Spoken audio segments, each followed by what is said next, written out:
Vamos falar agora com o nosso colunista Wagner Ribeiro, professor do Departamento de Geografia da USP, do Programa de Pós-Graduação em Ciência Ambiental. Oi, Wagner, bom dia, seja bem-vindo. Bom dia, Marilu, bom dia quem nos acompanha pelas mídias sociais, pela rádio, TV. Vamos lá, Wagner, vamos fazer aqui um balanço aí da conferência da ONU sobre a água, terminou na sexta-feira, você participou de lá, né, ao vivo, entrou no nosso jornal Brasil Atual, dando todas as informações, a gente pôde acompanhar aí um pouquinho ao vivo, né? Agora, diante do risco aí iminente aí de uma crise hídrica global, né, o secretário-geral da ONU, Antônio Guterres, defendeu aí um novo rumo na gestão da água, justamente no encerramento da conferência da ONU, né, que definiu uma série de ações de proteção à água. Pela primeira vez desde 1977 que esses compromissos, né, Wagner, de maneira âmbito mundial, são adotados justamente para garantir aí a água como direito humano e ecossistêmico, né? Exato, Marilu, acredito que esse foi, na verdade, um dos grandes ganhos, né, dessa reunião, que foi reafirmar, às vezes a gente tem que dizer o que é necessário muitas vezes para que isso se torne, na verdade, um entendimento público, né, especialmente junto aos tomadores de decisão.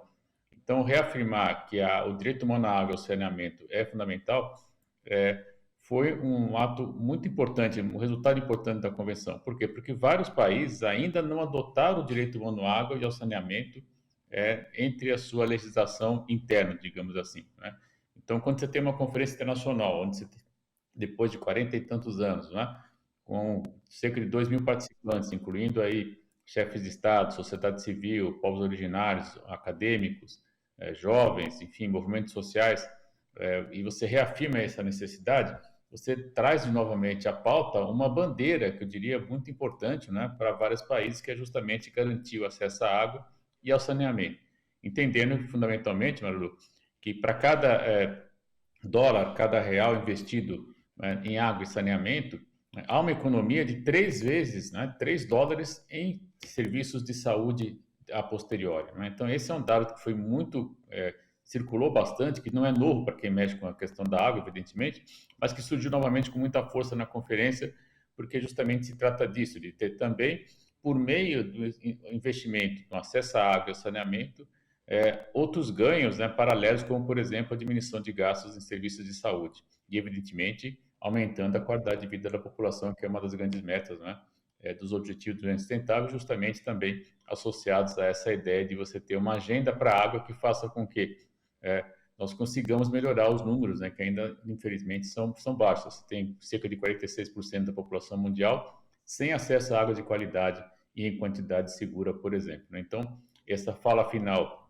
do Antônio Guterres, ela foi importante porque ela, de alguma maneira, lembrou os países, né, desse compromisso. E o Brasil mesmo ainda não adotou, por exemplo, né, o direito humano à água e saneamento. Esperamos que agora, com o novo governo, a gente possa ter aí um impulso importante para que esse tema entre na nossa agenda e a gente possa, inclusive, ter, a partir daí, novas políticas públicas que garantam acesso à água de qualidade e ao saneamento, principalmente, que é o nosso grande problema, é o saneamento, né, Maria? Exatamente. A gente vai falar já do Brasil, né, dar uma mergulhadinha aqui no nosso país em relação a todos esses compromissos, mas eu estava vendo aqui, foram 711 compromissos adotados na conferência, Wagner. É um número significativo, né, e bastante importante, né? Não há dúvida, Marilu. Eu acho que a sua leitura é correta, né? Nós temos que primeiro saudar esses 711 compromissos, né? E nós modestamente contribuímos com, entre eles, né, a Universidade de São Paulo, junto à nossa rede de Geografia das Águas no Brasil, apontamos um compromisso, né? Justamente discutir a questão da água transfronteiriça e a cooperação para um público mais amplo. Nós sabemos que essa discussão, e aí, evidentemente, que passa também pela contribuição que a gente tem já há alguns anos, né, junto com a rádio aqui também, com a TVT, que é justamente levar a um público mais amplo esse tipo de debate que nós estamos tratando aqui agora. Em geral, a população não tem informação suficiente para entender a importância, por exemplo, que é compartilhar um rio transfronteiriço, que é compartilhar uma água subterrânea transfronteiriça, como é o caso do Aquífero Guarani, né? Então, o compromisso que nós aprovamos lá foi justamente esse, de promover uma série de ações e discussões para que a gente possa, ao final, ampliar as vozes envolvidas, por exemplo, na política de gestão dos recursos compartilhados do Brasil. Esse é um compromisso que nós propusemos, ele foi aprovado, enfim, ele está entre os 711, mas há outros tantos, né? Por exemplo, você pode fazer depois, se for possível, passar o link para quem está nos acompanhando, é possível você fazer a navegação por temas, por países, né? E é muito interessante, porque você tem uma diversidade muito rica, muito intensa, inclusive, eu diria.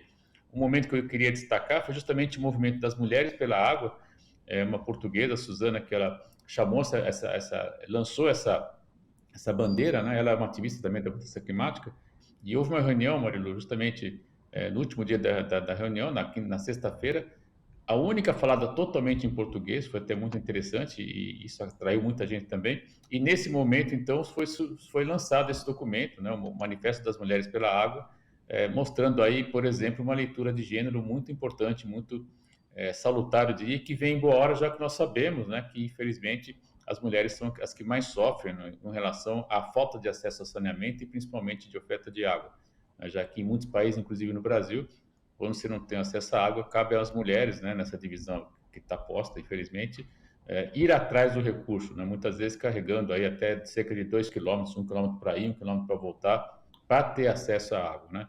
Então, esse é outro compromisso que surgiu, está aí listado entre esses 711, né? Há também outros envolvendo os povos originários, enfim. Eu queria destacar, Marilu, a atuação importante do governo da Bolívia, né? A Bolívia teve, do meu ponto de vista, uma inserção muito destacada, né? A começar pela própria presença do Luiz Arce, presidente, ele esteve lá, né? Participou de algumas reuniões, inclusive uma das sessões que eu estava participando, ele também estava por lá, se pronunciou várias vezes, né? É um corpo técnico muito qualificado, é muito bom ver, né, o avanço da qualidade técnica no debate entre os países da América do Sul, já que o Brasil tinha uma certa hegemonia, né? Hoje você tem uma interlocução que é bem melhor, né? Muito mais saudável, eu diria, inclusive, para as próprias relações envolvendo água. Então, eu diria que, além da posição do Brasil, né, eu destacaria, sem dúvida, no caso da América do Sul, um maior protagonismo da Bolívia, né, já que eles têm claramente o compromisso, afirmaram lá, pelo acesso e o direito humano à água, e, ao mesmo tempo, trazendo um debate mais qualificado em termos técnicos, salvaguardando aí, por exemplo, o interesse da população e, fundamentalmente, eles têm até uma diretoria para águas transfronteiriças, para bacias transfronteiriças, né? Algo que a gente não vê em tantos países. O Brasil também tem uma diretoria para água transfronteiriça, mas são poucos países na América do Sul, por exemplo, que estão atentos a essa questão. E esse é um resultado, a gente já pode até dizer, né, da própria conferência, porque ela pautou claramente pela primeira vez a ideia de que é necessário compartilhar os recursos cada vez mais raros, inclusive aqueles que são transfronteiriços, como a gente já comentou outras vezes, né, os rios, aquíferos, etc. Então, eu destacaria também, além dessa ação das mulheres, a atuação do governo da Bolívia. Exato, e a água cada vez mais utilizada, né, na nossa agricultura, a gente praticamente exporta água através das commodities, né, Wagner? Então a gente está exportando indiretamente água e sol também, né? Então é muito importante a gente cuidar aqui da nossa água, tem muitos interesses econômicos, né, Wagner, envolvendo toda essa questão da água, né? Não há dúvida, Mariano. No caso brasileiro, né, se a gente for analisar a principal fonte de uso da água, você tem razão, é a produção agrícola, né? E nós estamos aí, na verdade, né, todo o agronegócio, por exemplo, ele está pautado justamente, né, na oferta de água que temos, associado também à oferta de sol. Você tem razão, né? Inclusive, não sei se eu já comentei aqui em outra ocasião, por que o cerrado é tão importante na produção agrícola? Porque ele chove com área marcada, né? Eu só aprendi com meus amigos dos que pesquisam o cerrado, quer dizer, você sabe exatamente quando vai chover, quanto chove normalmente, né? Isso facilita muito, né, a organização da produção agrícola. Então, a gente começa a entender também, é outro fator também que faz com que o cerrado esteja passando por esse processo de transformação tão agudo e infelizmente, muitas vezes, até inconsequente, eu diria, né? E se você me permite sobre essa questão também, uma das sessões mais extraordinárias que eu tive a oportunidade de assistir, e essa foi gravada, algumas sessões são gravadas, né, nem todas, né? Se alguém depois quiser encontrar, foi sobre os rios voadores da Amazônia, né? Uma sessão muito interessante, falada em espanhol, português e também em língua de um povo, tipo, representante do Equador. Foi a única reunião que eu vi onde falou uma representante de um povo originário, né? Muitas vezes se fala em nome de, mas ele tinha, de fato, uma representante de um povo. e mostrando a importância dos rios transfronteiriços, né, dos rios, na verdade, voadores, dos rios, como a gente já comentou aqui algumas vezes, que saem da Amazônia e que se dispersam, né, por toda a América do Sul, inclusive, é, viabilizando essa atividade importante que você lembrou há pouco, que é justamente a atividade agrícola, né? E aí essa sessão foi muito importante porque, de alguma maneira, né, surgiu a ideia, na verdade, se reafirmou um compromisso que já existe, né, pelo menos uma tentativa de ampliar um corredor de conservação ambiental, de modo que nós possamos manter, né, todo esse processo natural que é a retirada da água do subsolo, a evapotranspiração, o transporte pelos ventos, o choque junto à Cordilheira dos Andes e o resultado que é justamente essa chuva importante que chega até o sul-sudeste do Brasil, viabilizando justamente esse uso importante que você está citando da agricultura. E foi uma das sessões mais extraordinárias que eu já, na minha experiência de quase 40 anos de pesquisa, foi de fato um momento muito rico, muito importante. Estava lá também o secretário da Organização do Tratado de Cooperação Amazônica, ele ficou muito sensibilizado com o que ele ouviu, né? Não se pronunciou, mas a gente percebia que ele ficou um pouco... e até depois conversei com ele, falei, olha, você tem aí uma agenda muito importante, se você levar isso em consideração, você vai marcar a sua gestão. Ele ficou bastante sensibilizado, espero que ele de fato escute, né, essa possibilidade. Ficamos até de eventualmente fazer um seminário e tentar verticalizar essa questão, enfim. Foi um outro momento também muito importante, muito rico, que mostrou a relação entre o conhecimento tradicional, a conservação da floresta e a oferta de água para viabilizar essa atividade fundamental que você lembrou, que é justamente o agronegócio, que para o Brasil é fundamental, é importante, independente aí, infelizmente, né, de algumas estratégias erradas que se empregam para praticar o agronegócio. Nós temos que rever a prática do agronegócio, sim, mas o pequeno e médio agricultor também depende dessa água transfronteiriça, isso que é importante dizer, né? Água transfronteiriça, inclusive, que vem da Amazônia, né? Ela transcende as próprias fronteiras das unidades territoriais do Brasil. Então, foi uma sessão muito interessante também, entre outras tantas que a gente pôde acompanhar em loco lá. De Wagner, bom, a gente teve aí o estrago dos últimos 4 anos, né? A gente viu, inclusive, acompanhamos a reportagem anterior à tua entrada, falando de todo o estrago mesmo, né? Enfim, esse passivo, né? Que o governo Bolsonaro deixou aí para o meio ambiente. E aí a gente tem, né, como representante aí do Brasil, secretário executivo do Ministério do Meio Ambiente e Mudança do Clima, o João Paulo Capobianco, né?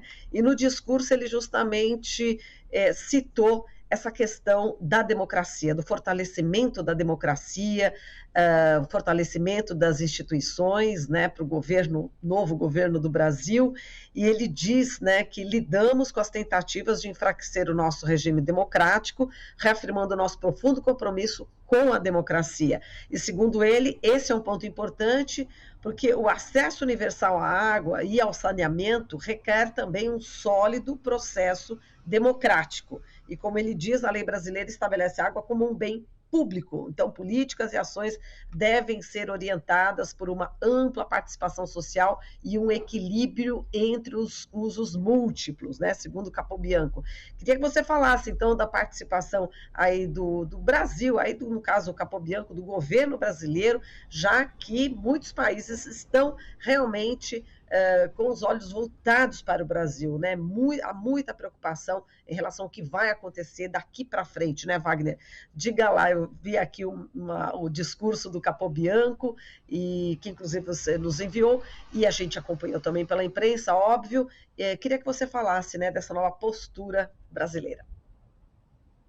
Veja, Marilu, o pronunciamento do Brasil era muito esperado, né? Foi muito comemorado, diria, repercutiu muito positivamente junto à sociedade civil, né? E, de certa maneira, o que se escuta, né? A repercussão foi que, de fato, o Brasil voltou. O Brasil está de volta à negociação multilateral, né? Há um respeito e há uma ansiedade, afinal de contas, né? O Brasil detém entre 12% a 15% de toda a água doce do planeta, isso não é pouco, é muito expressivo, é muita água, de fato, né?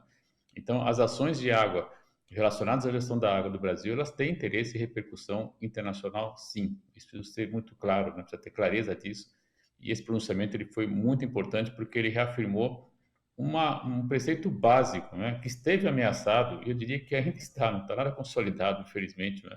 Ainda entre meus alunos eu dizia, olha, o fato de ganhar a eleição foi importante, mas você tem que agora garantir a gestão, e é um outro desafio. Já tem até algumas pessoas públicas dizendo que estão arrependidas. Acho que essas pessoas não têm leitura política, né, do quadro que nós estamos vivendo e do Congresso que foi eleito, né? Então, reafirmar a democracia ela é muito importante, ela é fundamental e, evidentemente, relacionar para o tema da conferência o acesso à água também com um acesso democrático, né? Algo que nós ainda não conseguimos no Brasil, principalmente na questão do saneamento, onde os números são ainda mais deveriam melhorar muito, do meu ponto de vista. E temos capacidade de incrementar esses números, sim, né?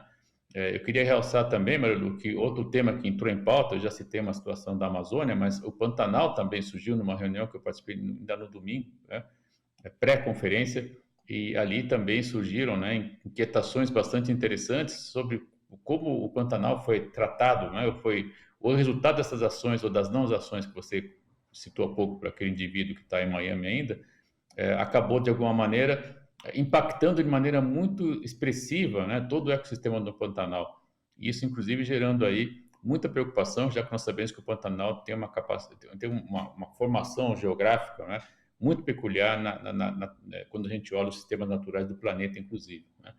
Então, Amazônia, Pantanal, né, se falou também um pouco quando um dos eixos era justamente resiliência climática, né, foram citados também a situação lamentável dos incidentes ocorridos aqui no estado de São Paulo recentemente. Enfim, então, o Brasil estava na pauta de verdade, né? E o pronunciamento do Campo Bianco foi muito bem acolhido, eu diria, o que mostra que, de alguma maneira, esse governo está atento às demandas por água, né? Nas suas múltiplas questões, né? A água tem que ser entendida, de fato, em suas múltiplas facetas, né? Seja como acesso, seja quando ela se torna um vetor de problema de saúde, ou, infelizmente, até uma possibilidade de tragédias na escala que a gente verificou, por exemplo, recentemente no litoral de São Paulo. Então, foi muito bem-vindo esse discurso e a repercussão foi bastante positiva, inclusive entre a sociedade civil brasileira também. Foi criada aí algumas redes, enfim, a gente pôde acompanhar uma repercussão bastante positiva. Até o comentário é o seguinte: bom, agora vamos fazer valer, né, esse acesso à água democrática, como é que nós vamos construir isso no Brasil? Eu acho que, no fundo, o Campo Bianco, acho que ele levantou essa questão, na verdade, o governo brasileiro, né, ele foi o porta-voz, e espera agora, do meu ponto de vista, um apoio político também da sociedade civil para que assim, nós possamos, de fato, implementar esse direito humano à água e saneamento no país. É uma boa bandeira, eu diria, para os próximos anos.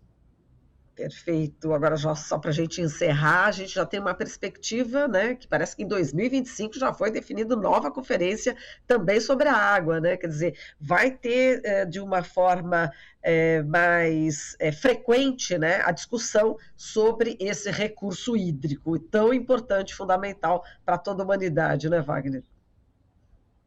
Marilu, esse é um ganho importante, né? Quer dizer, a água entrou na agenda, que é muito bom, na agenda internacional, né?